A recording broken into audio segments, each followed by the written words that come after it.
नमस्कार दोस्तों। गौरा के एपिसोड नंबर 5 में आपने सुना कि विनय खा पीकर आनंदमयी के पाँव के पास ही लेट गया और संसार का और सब भूल कर आनंद पूर्वक बातें करने लगा। अब एपिसोड नंबर 6 में आगे सुनते हैं। इस एक बांध के टूटते ही विनय के हृदय की बाढ़ वेग से उमड़ पड़ी। आनंदमयी के घर से निकलकर जब वे रास्ते पर आया तब मानो उड़ा चला जा रहा था। उसके पांव पृथ्वी पर पड़ते ही न थे। मन में आता था कि जिस बात से इतने दिनों संकोच में पड़कर कष्ट पा रहा था, डंके की चोट पर उसकी घोषणा कर दे। विनय परेश बाबू के मकान के पास पहुंचा ही था कि वे उधर से आ गए। बड़े प्रसन्न हुए और विनय को अपने बाहरी कमरे में ले जाकर बिठाया। मालूम हुआ कि सोमवार की सुचरिता एक मित्र की लड़की को पढ़ाने जाती है, सो वे वहाँ गई है। सतीश भी उसके साथ ही गया है। सुनकर विनय को आभा भंग हो जाने की वेदना हुई, पर कुछ शांति भी मिली। दोनों में खूब खुल खुल कर बातें होने लगी।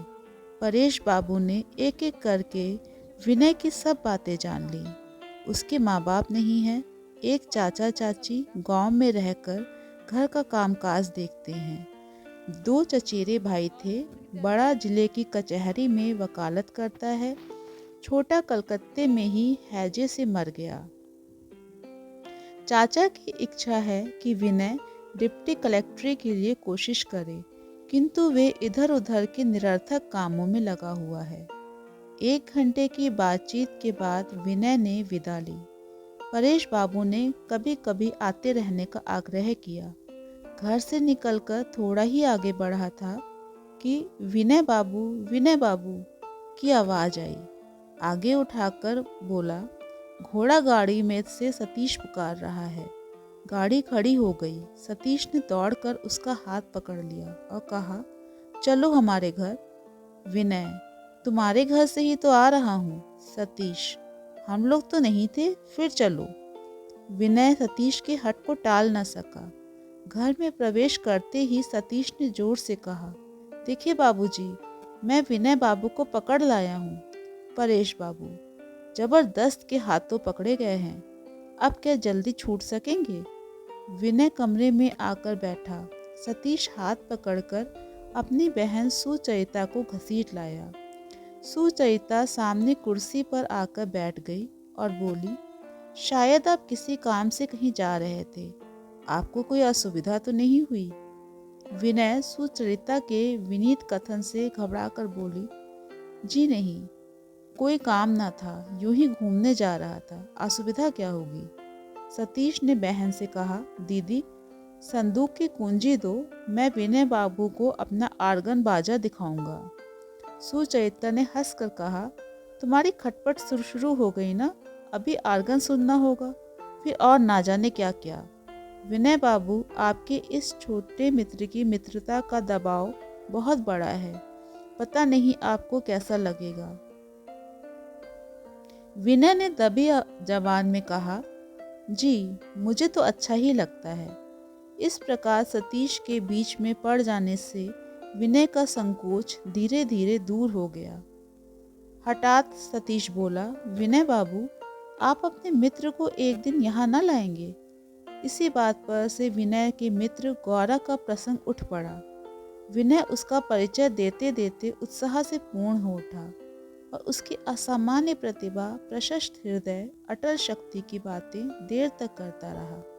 उसने ये भी कहा कि एक दिन वे भारतवर्ष के मस्तक पर मध्याह्न सूर्य की भांति चमक उठेगा, इसमें मुझे कोई संदेह नहीं है। गौरा की बात कहते कहते विनय के मुख पर एक ज्योति दिखाई पड़ी, जिसमें उसका संपूर्ण संकोच बह गया। गौरा की मत को लेकर परेश बाबू से कुछ वाद प्रतिवाद भी हो गया।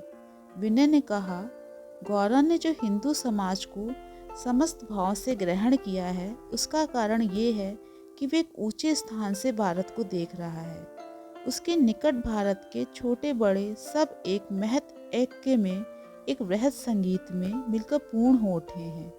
हम लोग भारत को खंड खंड करके देखते हैं और उसमें विदेशी आदर्शों का समावेश का विचार करते हैं। सुचरिता, क्या आपका कथन है कि जाति भेद अच्छी चीज है? विनय, जाति भेद भला भी नहीं है, बुरा भी नहीं है, अर्थात कहीं अच्छा है कहीं बुरा। सुचरिता, मैं पूछती हूँ, आप जाति भेद मानते हैं? दूसरा कोई पूछता तो विनय कह देता मानता हूँ, पर सुचरिता को वे उत्तर न दे सका। इतना ही कहा, ठीक ठीक नहीं कह सकता। इसी समय ऊपर से सबका बुलावा आ गया। ऊपर जाने पर सतीश अपना छोटा झबरा कुत्ता ले आया और विनय को उसके करतब दिखाने लगा। कुत्ते ने एक पैर उठाकर सलाम किया, धरती पर सिर रखकर प्रणाम किया। अपने कुत्ते की करामात को अपना ही गौरव समझ सतीश फूला न समाता था। छत के बगल से लड़कियों की खिलखिलाहट और उनके बीच एक पुरुष का स्वर भी सुनाई दिया। धीरे धीरे परेश बाबू की पत्नी अपने तीनों लड़कियों के साथ छत पर आ गईं। साथ में उनका दूर का रिश्तेदार एक युवक भी था। परेश बाबू की स्त्री वरदा सुंदरी कुछ कम उम्र की नहीं है, परंतु यत्न पूर्वक सजावट करके आई है। अधिक समय देहात में बिताने के कारण इस प्रकार के वातावरण में एकदम घुल मिल नहीं पाई है। ऊंची एड़ी का जूता खटखट करता है। बड़ी बेटी लावण्य मोटी और हंसमुख है, गपशप करने की शौकीन है, मुंह गोल, आंखें बड़ी हैं, देश विन्यास के प्रति उदासीन है, पर माँ की इच्छा अनुसार ना चाहते हुए भी ऊंची एड़ी का जूता पहनना पड़ता है, पाउडर लगाना पड़ता है। मंझली लड़की ललिता है, वे बड़ी से ठीक उल्टी है, लंबी दुबली पतली, ज्यादा बातचीत करना उसे पसंद नहीं, स्वभाव की चिड़चिड़ी। माँ भी उसे कुछ कहते डरती है। छोटी है लीला, 10 साल की होगी, दौड़ धूप और उपद्रव करने में प्रबल है। सतीश के साथ उसकी ठेल मठेल, लड़ाई झगड़ा चलता ही रहता है। वरदा सुंदरी को आते ही देख विनय ने सिर झुकाकर उन्हें प्रणाम किया।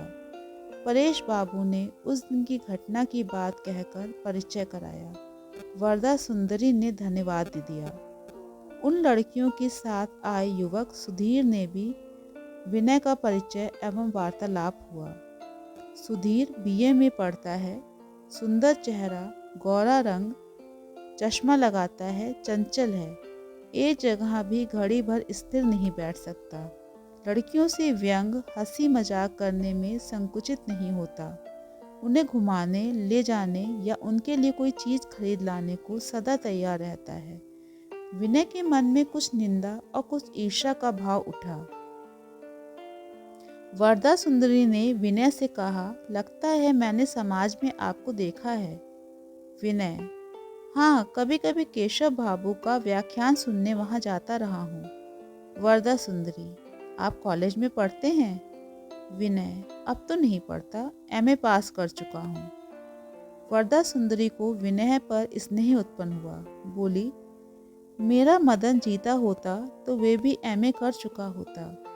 फिर उन्होंने बातचीत के सिलसिले में अपनी लड़कियों के गुण और बुद्धि की बार बार प्रशंसा की। लावण्य को सिलाई में जो पुरस्कार मिला था उसे दिखाया।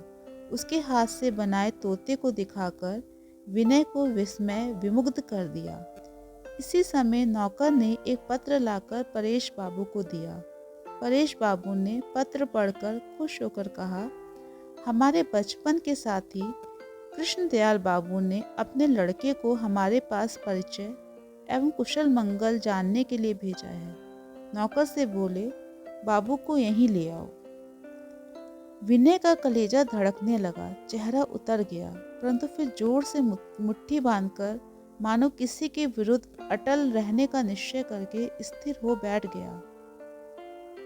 तो दोस्तों, इस प्रकार गौरा का एपिसोड नंबर 6 समाप्त होता है। मैं जल्द ही आपके समक्ष एपिसोड नंबर 7 लेकर के आऊँगी।